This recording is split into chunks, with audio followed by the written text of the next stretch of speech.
Selamat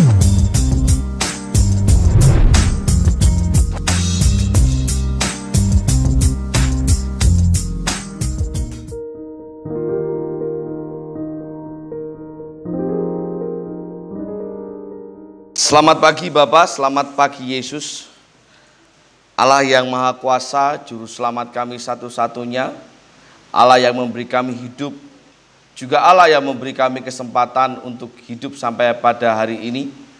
Dan Allah yang sama juga yang sudah memberkati dan menyertai kami di sepanjang kehidupan kami. Hingga sampai hari ini, pada waktu ini, di pagi yang indah ini, kami kembali Tuhan perkenankan untuk datang ke hadirat Tuhan, untuk beribadah kepada Tuhan, dan untuk menyembah Tuhan, serta untuk belajar kembali akan kebenaran firman Tuhan. Karena kami percaya bahwa firman-Mu meneguhkan kami, firman-Mu menguatkan kami, juga sekaligus firman-Mu menegur setiap kehidupan kami, yang salah menjadi benar di hadapan Tuhan, yang benar menjadi semakin dibenarkan dan semakin memuliakan nama Tuhan. Sebab itu Tuhan, kami menyerahkan hati kami, juga pikiran kami pada pagi hari ini, sehingga apapun yang kami pelajari melalui firman Tuhan pagi ini memberkati setiap kami yang mendengarkan dan bahkan melakukannya dalam kehidupan kami pribadi lepas pribadi. Kuasai ruangan ini, kuasai setiap jemaat-Mu satu persatu, dan tentunya kuasai hamba-Mu yang jauh dari sempurna ini, yang penuh dengan keterbatasan ini, supaya setiap kalimat, setiap perkataan yang keluar sungguh-sungguh berasal dari Engkau dan kembali untuk memuliakan nama Engkau.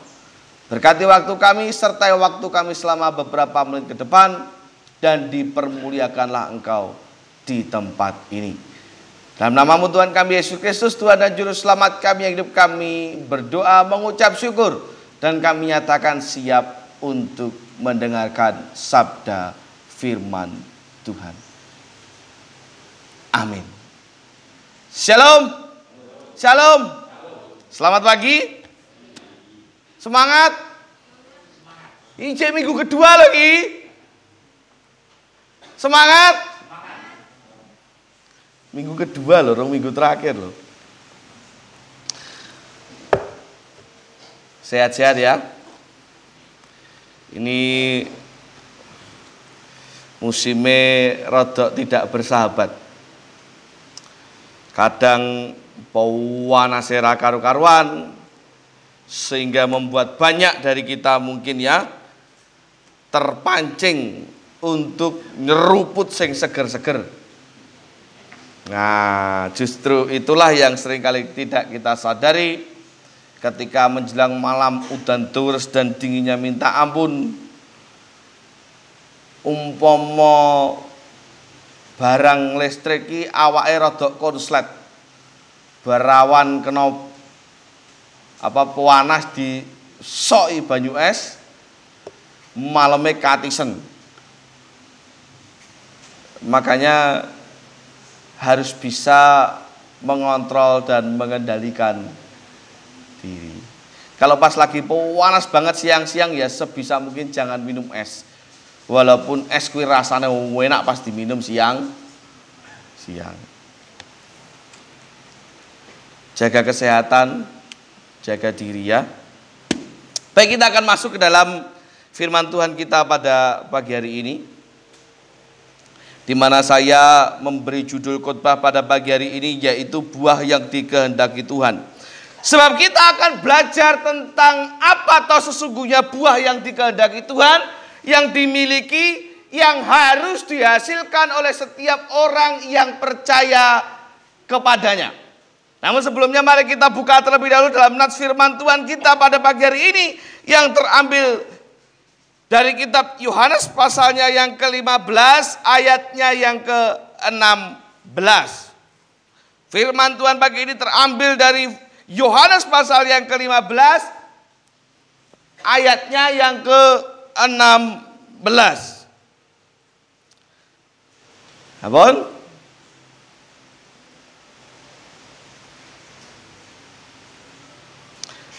Dan begini kata firman Tuhan.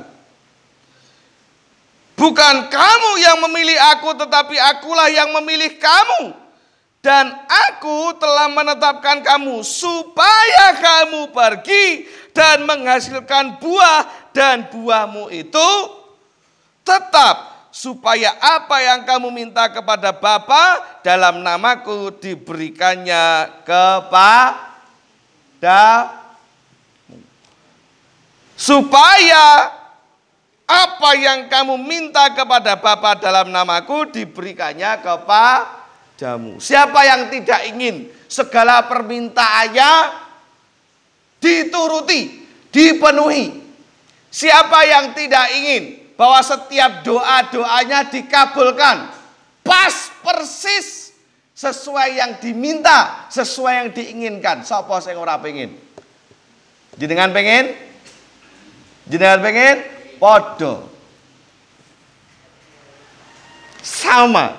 Karena saya yakin semua orang pun juga sama. Tetapi mari kita lihat terlebih dahulu apa kata firman Tuhan sebelum kalimat itu dijanjikan.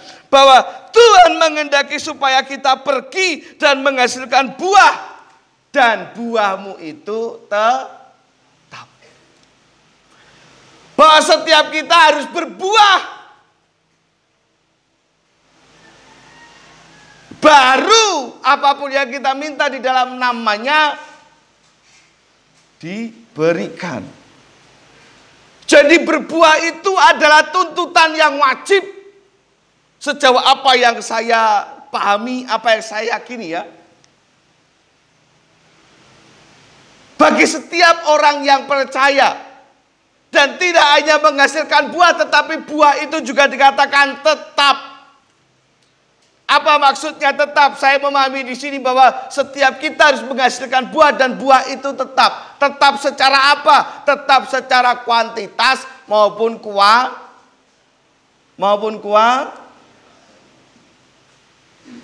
Jadi berbuah tidak hanya sekedar berbuah, tetapi buahnya itu berkualitas. Ibarat Anda punya pohon mangga, punya pohon rambutan, berbuah tetapi rasanya kecut. Ya lah, codot wae ora doyan. Umpama wit rambutan, buah wis ora legi, garing karena ada rambutan itu yang berair gitu ya, seger gitu ada toh, ada yang kering. Tapi biasanya yang kering itu kalau istilahnya nyebutnya ngelontok. Tapi ini tidak bener kecut, garing, orang yang seger-segere, orang lontok. Sapa wong doyan? Siapa orang yang mau? Karena tidak memiliki kualitas berbuah. Tetapi dalam semusim mung wohe 5. Ngentenine setahun, rata-rata pohon buah itu kan setahun ya, satu musim ya. Setahun pasti buah sekali minimal gitu ya. Beda dengan pohon rambutan kita ya, tidak perlu menunggu lama, tiba-tiba wah dan wah banyak. Biasanya buah itu, pohon itu kalau berbuah yang pertama kali wah sithik. Tapi kita langsung disambut dengan buah yang begitu banyak. Dan kemarin wis diinceng karo Pak Repto. Wah, kembangnya akeh Pak Yunus. Nah, harus menghasilkan buah yang berkualitas dan berkuantitas. Lagunya Pak Eko tadi tak rampas. Karena kalimatnya menarik ya. Wis suwe anggone tepung Gusti.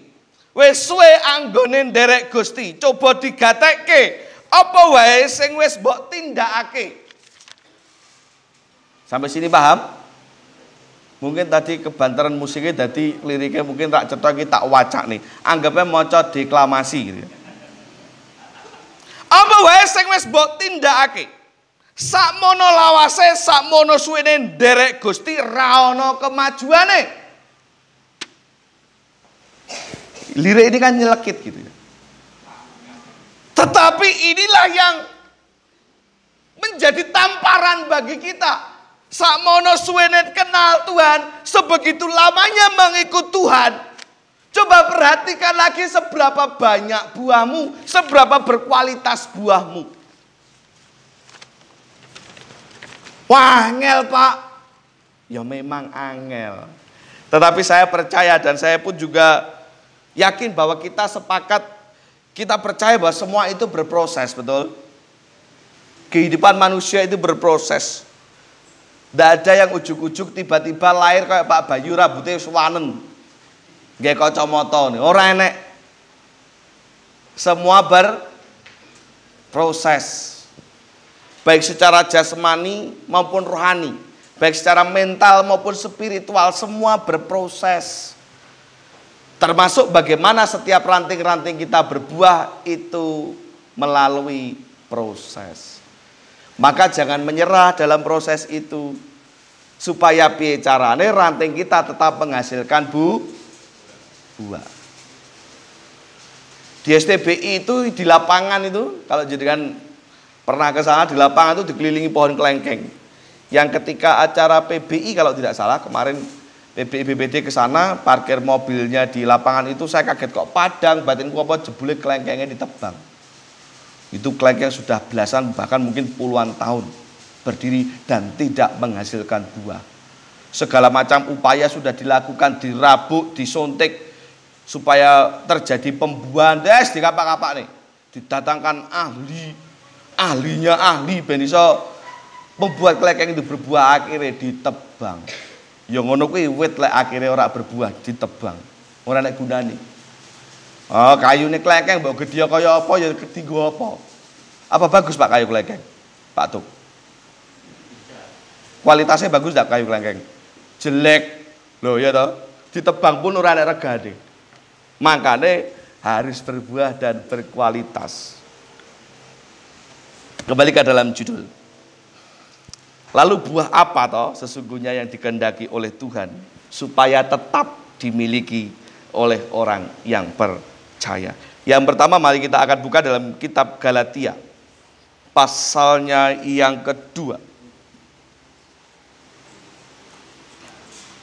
Galatia pasal yang kedua ayat 19 dan 20 mesti semua tahu. 2 ayat 19 dan 20. Ampun, Galatia pasal yang kedua ayat 19 dan 20. Sebab aku telah mati oleh hukum Taurat untuk hukum Taurat, supaya aku hidup untuk Allah. Aku telah disalibkan dengan Kristus. Namun aku hidup, tetapi bukan lagi aku sendiri yang hidup, melainkan Kristus yang hidup di dalam aku. Dan hidup yang kuhidupi sekarang di dalam daging adalah hidup oleh iman dalam anak Allah yang telah mengasihi aku dan menyerahkan dirinya untuk aku. Paulus mengatakan bahwa aku sekarang yang hidup, bukan lagi aku sendiri yang hidup, tetapi apa? Kristus yang hidup di dalam aku. Artinya apa? Apa kaitannya dengan buah? Saya mencatat di sini dalam poin yang pertama, bahwa setiap orang percaya itu harus menghasilkan buah kehidupan. Artinya bahwa setiap kehidupan orang yang percaya itu harus mengalami perubahan. Dari yang tadi ora enek woe dadi ana woe. Dari yang tadi tidak berguna, tidak berfungsi menjadi berfungsi. Itu namanya perubahan hidup. Seperti yang Paulus katakan, aku sekarang yang hidup bukan lagi aku sendiri yang hidup, tetapi Kristus yang hidup dalamku. Artinya apa? Buah kehidupan ini menjadikan setiap orang percaya yang tadinya egois menjadi memprioritaskan apa? Menjadi memprioritaskan apa? Tuhan. Terjadi perubahan kehidupan adalah buah yang dikehendaki oleh Tuhan. Kehidupan yang lebih berpusat dan memprioritaskan Kristus. Kehidupan di mana kita telah mati bagi diri sendiri. Seperti yang tadi Paulus katakan. Sehingga Kristus bisa hidup melalui hidup kita. Dan kehidupan yang diperjuangkan dengan sekuat tenaga untuk memuaskan hati Tuhan. Bukan memuaskan diri sendiri. Apalagi orang lain. Ada perubahan prinsip. Ada perubahan pola pikir dan pola pandang. Maka dari itu jika masih ada orang Kristen yang masih egois, yang masih tidak memprioritaskan Tuhan,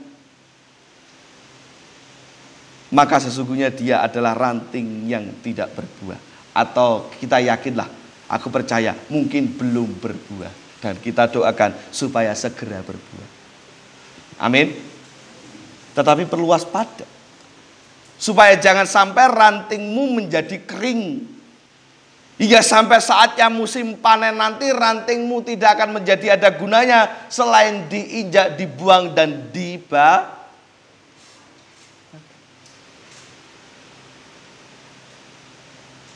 Maka dari itu mari kita meyakini seperti apa yang Paulus katakan. Bukan lagi aku sendiri yang hidup, tetapi Kristus yang hidup dalamku.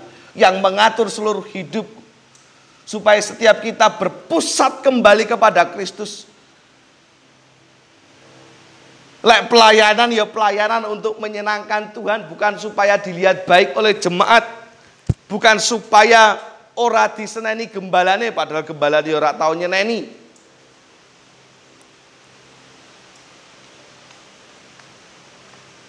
Pak Bayu kemarin gak latihan toh? Apa tak seneni?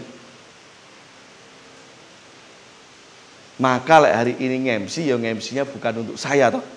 Untuk siapa? Bukan juga untuk kepuasan diri sendiri. Sebab kalau tujuannya untuk memuaskan diri sendiri, hati-hati. Banyak orang yang melayaninya luar biasa.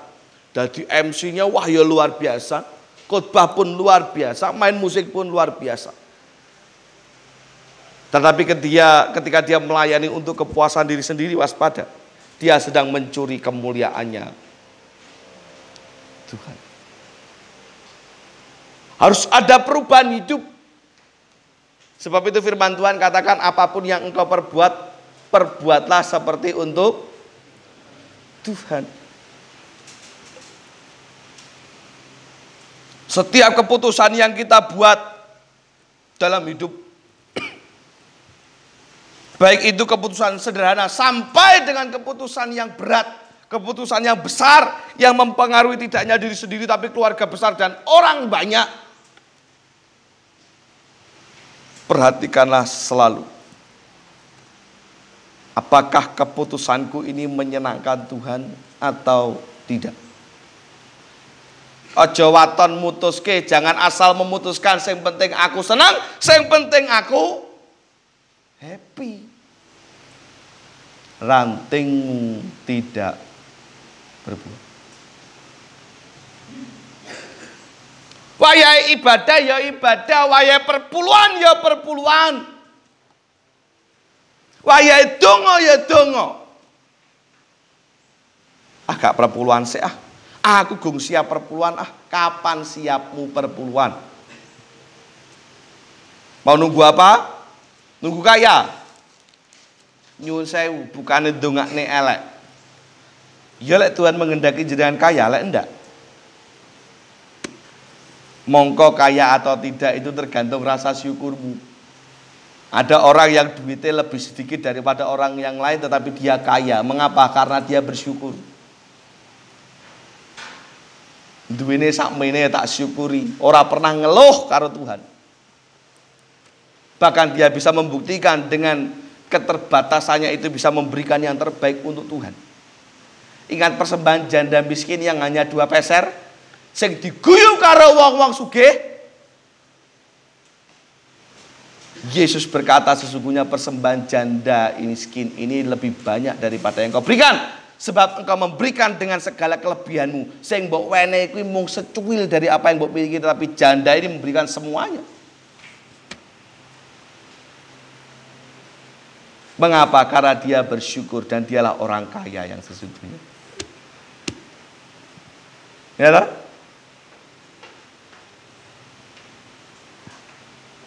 Beberapa bulan ini pemasukan gereja itu turun drastis. Hingga akhirnya banyak hal yang harus ditunda, ada banyak hal yang harus dicarikan dana talangannya supaya tetap bisa berjalan. Tapi pertanyaannya adalah sampai kapan kita itu mau jadi induk loh. Bukannya meningkat kok malah seperti ini. Itu harus menjadi doa dan pergumulan kita bersama. Karena menjadi induk itu bukan hanya sekedar status. Ndak usah ngrungokne omongane wong liya. Tapi mari kita lihat ke dalam diri kita sendiri, ke dalam gereja kita sendiri.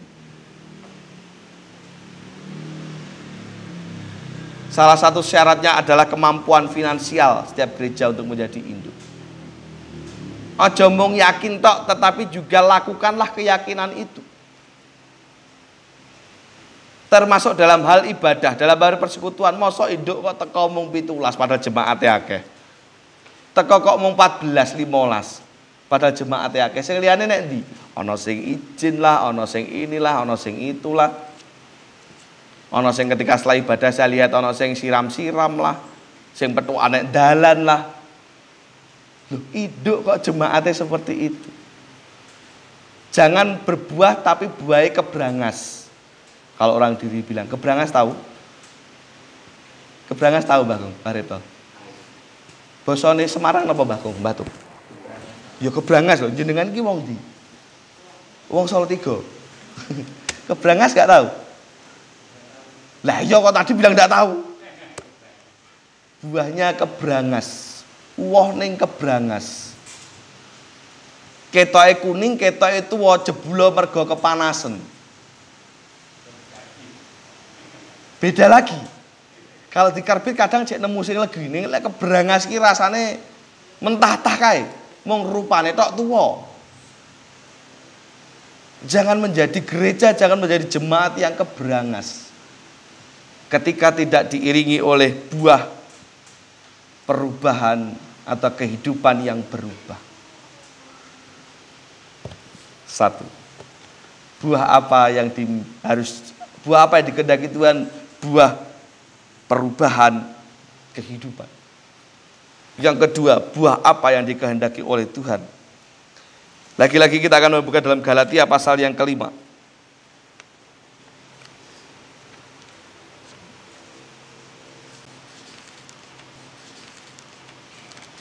Tadi pasal kedua, ini pasal yang kelima.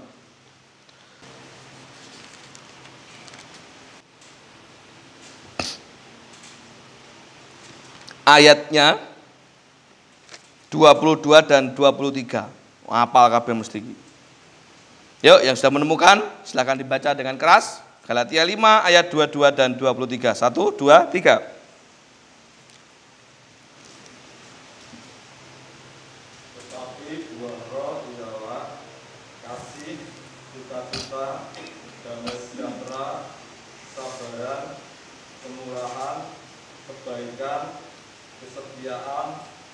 Kelemah lembutan, penguasaan diri. Tidak ada hukum yang menentang hal itu. Buah yang kedua adalah buah apa? Buah apa? Mesti saya jawab. Buah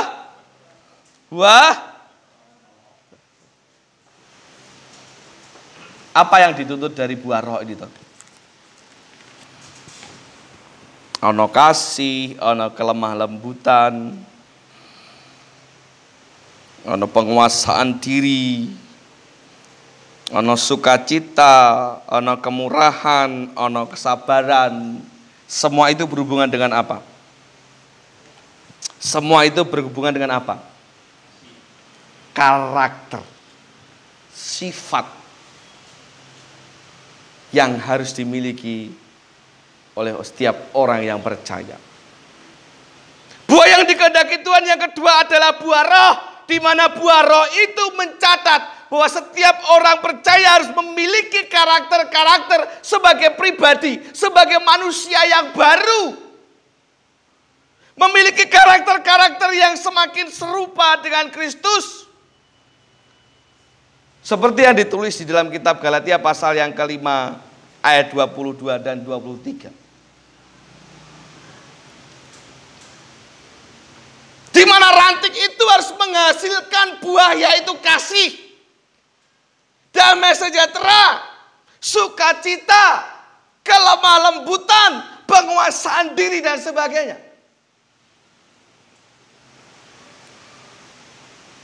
Ada karakter-karakter yang dimiliki yang membawa dampak bagi sekitar.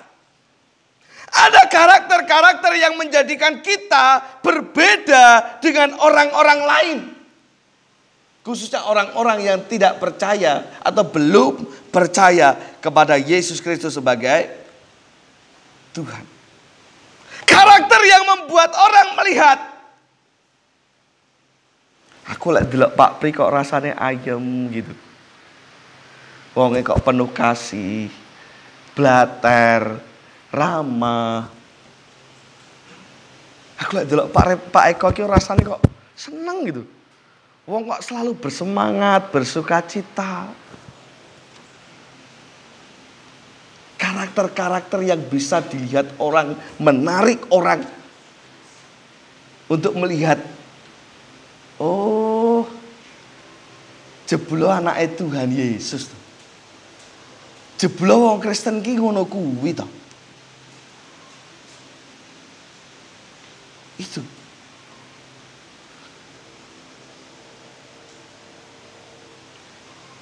Dan tentu siapa saja yang tidak memiliki karakter ini, ya saya perlu katakan, awas hati-hati, rantingmu kering. Ada fakta menarik berkaitan dengan dunia penginjilan.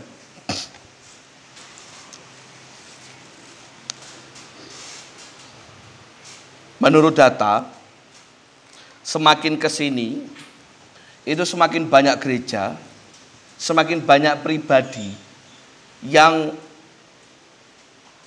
terpanggil, yang rajin gembor-gemborke masalah penginjilan. Banyak program disusun di banyak gereja. Orang mau baptis tok, hampir semua gereja, apapun denominasinya. Tidak hanya mau di Indonesia, tapi di seluruh dunia. Programnya PI, programnya penginjilan. Banyak gereja yang terpanggil untuk mendukung penginjilan, baik lewat dana, daya, dan upaya serta doa. Banyak pribadi yang terpanggil untuk menginjili di suku inilah, suku itulah, banyak. Sampai di sini tentunya kita bersyukur toh. Artinya banyak kesempatan supaya Injil itu bisa diberitakan. Ada banyak kampanye PI di mana-mana. KKR penginjilan yang endingnya selalu membuat umat itu berkobar-kobar, pengen nginjili. Itu banyak terjadi, Bang. Orang mau nek Indonesia, di seluruh dunia. Tetapi fakta yang menarik adalah berseberangan dengan itu, persentase kenaikan jumlah orang percaya justru tidak seimbang dengan bantere gembar-gembor penginjilan.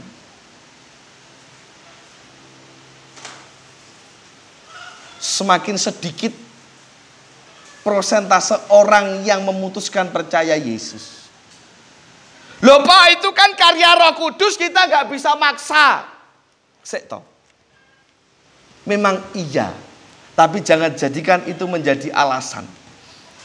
Karena bagi saya ketemu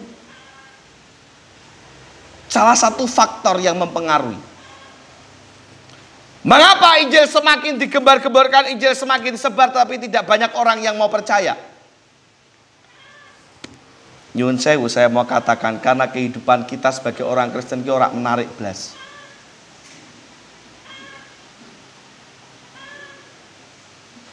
Orang mung nek Indonesia, mung nek luar negeri, dimanapun kehidupannya wong Kristen ora menarik blas. Tidak menariknya di mana? Apa yang membuat tidak menarik? Karena kehidupan orang Kristen zaman sekarang ya padha kaya wong liyane. Tidak ada yang dilihat berbeda. Orang lagi orang Kristen, tidak banyak lagi orang Kristen yang dikenal penuh kasih, penuh sukacita. Reve lagune Pak Eka mau wis suwe. Nah wacak nih menawa jenengan tadi tidak mendengarkan. Refnya ya. Sirik iku kang dadi sifate. Padu wis dadi kebiasaane. Rerasan iku wis dadi hobine. Coba dipikirake. Nderek Gusti kudune nindakake dawuhe. Hidup orang Kristen tidak lagi menarik. Karena ketika orang lain banyak yang sirik, banyak yang iri, wong Kristen pun ora gelem kalah. Ketika wong Kristen, ketika orang lain ki akeh sing padu, akeh sing seneng tukaran, wong Kristen ora gelem kalah. Tidak lagi banyak dikenal weh keluarga kae lho kok adem ayem, ora tahu tumuan nenek tukaran. Kalau masih ada yang bisa mempertahankan itu ya puji Tuhan. Tetapi tidak banyak lagi, apalagi generasi sekarang. Padu itu sudah wis wajar, wong rumah tangga padu wajar ya, memang wajar. Ini sampai mecahi gelas, mecahi piring, ngeprui lawang, ngeprui, ya kuwi ora wajar. Hele setahun pisan tukaran ya wajar. Tukaran kok bedino ki ora wajar. Ora wajar gitu. Perlu dikonsultasi. Di psikolog nih, jangan-jangan ada kejiwaannya yang terganggu. Nyun sewu. Lho bener toh? Berarti kan ada sesuatu yang bermasalah gitu loh. Apa kuwi atine, apa kuwi pikirane? Rerasan iku wis dadi hobine apa meneh iki? Enak wong nek bakul belanjan lagi rasan-rasan nimbrung. Ya toh? Hidup orang Kristen menjadi mirip orang lain. Para pebisnis mirip pembisnis yang lain. Apa meneh? Karyawan ya padha kaya karyawan yang lain. Lah kaya males-malesan Pak. Mosok aku kudu sregep. Ora enek bedane. Pedagang ya padha kaya pedagang yang lain. Minggu-minggu ki wayah rame-ramene Pak, wong kewe buka mosok aku ora buka. Itu berkatnya Tuhan Pak. Ora ana bedane.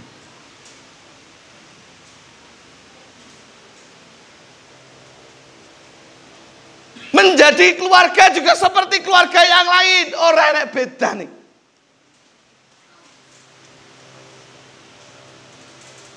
Ya? Apa meneh profesi kita apa meneh? Menjadi perawat yang seperti perawat yang lain. Nyontek nginpus sak karepmu dhewe ora ndelok sing mbok sontek kelaran apa ora. Ya ta? Tidak manusiawi. Saya jupui getih ya ngono. Nyoblosi sak karepe dhewe, tapi enggak ya, Dek ya. Bahkan lek saya nyoblos Vera itu, ngambil darah Vera itu, saya dicoblos kadang ora sadar lho. Sudah tau nah. Walus lah nyoblos. Ya, dengan penuh kasih.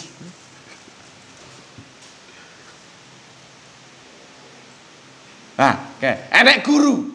Menjadi guru ya seperti guru yang lain. Apa meneh profesi jenengan? Apa ya? Menjadi Bu Menteri ya Bu Menteri yang lain gitu. Oh, boleh berpresiden. Artinya tidak ada yang berbeda antara kehidupan orang Kristen dan tidak Kristen. Piye wong meh tertarik mlebu Kristen lek kehidupanmu padha karo liyane. Perubahan apa yang menjadi jaminan untuk saya? Supaya saya masuk ke dalam imanmu. Dampak apa yang bisa saya terima? Lek uripku sebelum Kristen dan uripmu setelah Kristen padha wae. Apa gunane aku mlebu Kristen?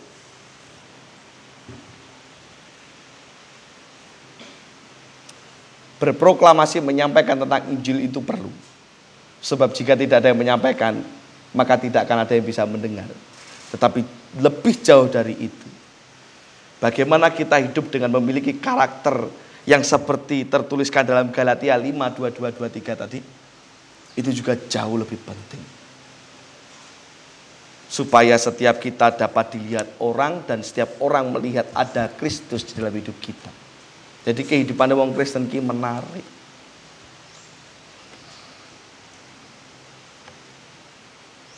Yang kedua, yang ketiga, terakhir, cepat. Cepat saja. Mari kita buka dalam kitab 1 Petrus pasal yang keempat. 1 Petrus pasal yang keempat.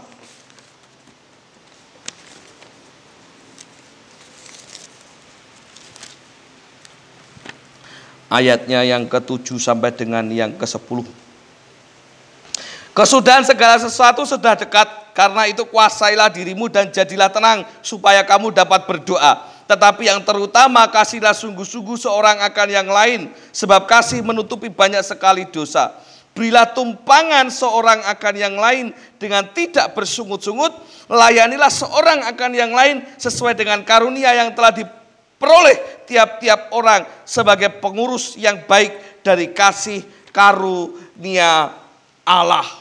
Ada hal-hal yang harus dilakukan oleh setiap orang yang percaya. Dalam 1 Petrus 4 ayat 7 sampai 10 di sana tertuliskan beberapa di antaranya, supaya setiap orang percaya itu dapat menguasai diri dan tetap tenang supaya bisa berdoa dan mendoakan. Setiap orang percaya itu harus mengasihi dengan sungguh-sungguh seorang akan yang lain. Yang ketiga yang harus dilakukan supaya setiap kita mau memberi tumpangan, mau memberi bantuan tanpa bersungut-sungut. Sing ikhlas ketika menolong orang, dan setiap orang percaya harus melakukan yang namanya pelayanan seorang akan yang lain, di mana semua itu dikemas dalam satu buah yang saya tulis di sana, buah perbuatan. Artinya setiap perbuatan kita harus membawa dampak. Artinya setiap perbuatan kita harus membawa manfaat. Betul? Apapun yang kita lakukan harus berfungsi. Uah ora sekedar uah, tetapi buahnya itu bisa dinikmati. Pohonnya pun yang rindang juga bisa dinikmati setiap orang yang kepanasan pengen golek ngiyup. Setiap orang Kristen harus memiliki hidup yang bermanfaat. Memiliki buah yang bisa dinikmati dalam setiap perbuatannya. Ojo dadi wong Kristen ya senengane malah justru sebaliknya, manfaatke orang lain.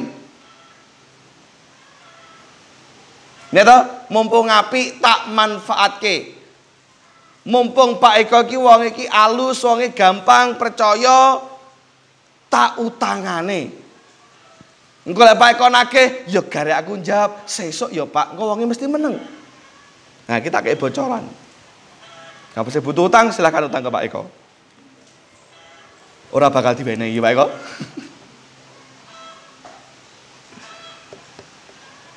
Jangan suka memanfaatkan orang lain, apalagi yang sudah baik kepada kita. Orang Kristen tidak boleh memanfaatkan orang lain. Tetapi orang Kristen harus menjadi manfaat bagi orang lain. Orang Kristen harus menjadi berkat bagi orang lain. Kehidupan setiap orang percaya harus berfungsi bagi orang lain. Ojo mung isone nyalahke, mintae dilayani tetapi tidak mau melayani. Kuwi uripmu ora berbuah. Nyuwun sewu, suatu saat nanti ojo kaget lek orang-orang seperti itu ora enek gunane selain diinjak dan dibakar. Ora oleh masa lo ya. Ora oleh masa lo, tapi oleh Tuhan. Artinya apa ya, mau dicampakne nang ngintipin neraka kae. Wong kok dikeki urip penak-penak, njaluk umurmu dawa take dawa ning ora nek manfaate, ora nek fungsine. Nyok kono. Mlebu intipin neraka iki. Urip diwenehi ora nek gunane. Walaupun Tuhan tidak sejahat itu. Tapi saya percaya bahwa setiap orang Kristen yang tidak bermanfaat, seperti firman Tuhan berkata, setiap ranting yang tidak berbuah, maka tidak ada gunanya lagi di hadapan Tuhan. Tapi baiknya Tuhan, kasihnya Tuhan, berkat kasihnya Tuhan, orang-orang seperti itu dibiarkan hidup lebih lama biasanya. Ben apa? Bendang tobat, ben ngrasakne tobat.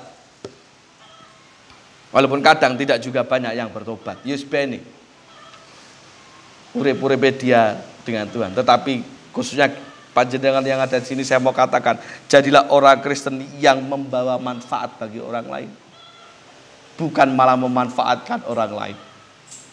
Kalau kata pepatah kan, tangan di atas itu lebih baik daripada tangan di lek diparingi ya ditampani. Jangan menolak berkat, tetapi lek diparingi ya aja ngrasani. Urip itu yang penting bisa menjadi manfaat bagi orang lain, bukan memanfaatkan orang lain. Mentang-mentang orang lain itu apik dihapusi terus, padahal saya dihapusi ya sering kali ngerti bahwa aku ternyata mung dimanfaatke. Ning kalau istilah dalam bahasa Belanda itu mungkin kita sedang dilulu saja. Dilulu tanpa kita sadari. Buah perbuatan yang membawa setiap kita menjadi manfaat bagi orang lain. Ingat, setiap orang percaya harus berbuah. Dalam kehidupan kita harus berbuah, artinya ada perubahan dalam kehidupan yang tadinya tidak memprioritaskan Tuhan menjadi memprioritaskan Tuhan. Menghasilkan buah roh yang membawa perubahan karakter. Karakter yang seperti Kristus mau. Dan dalam buah perbuatan, yang mana setiap perbuatan kita harus membawa manfaat bagi orang lain, membawa berkat, membawa dampak, membawa fungsi bagi orang lain, bukan sebaliknya. Dan biarlah buahmu itu tetap seperti apa yang dikatakan oleh Yohanes 15 ayat yang ke-16. Kiranya memberkati kita semua. Kita akan duduk kepala dan berdoa, memohon hikmat yang daripada Tuhan. Terima kasih Tuhan, karena firman-Mu ini boleh menguatkan setiap kami semua. Dan hamba percaya bahwa setiap kami yang menerimanya dengan penuh sukacita dan melakukannya dalam kehidupan kami hari lepas hari, maka Tuhan berkenan atasnya, dan makin banyak orang yang merasakan dampak dan juga berkatnya. Hamba-Mu sudah selesai berbicara. Biarlah Roh Kudus-Mu yang menuntun setiap jemaat-Mu dan siapa saja yang mendengarkan firman Tuhan ini dibagikan. Dan dimuliakanlah nama-Mu sekarang dan sampai selamanya. Dan dalam nama-Mu Tuhan kami Yesus Kristus, Tuhan dan Juru Selamat kami, hidup kami berdoa dan mengucap syukur. Amin.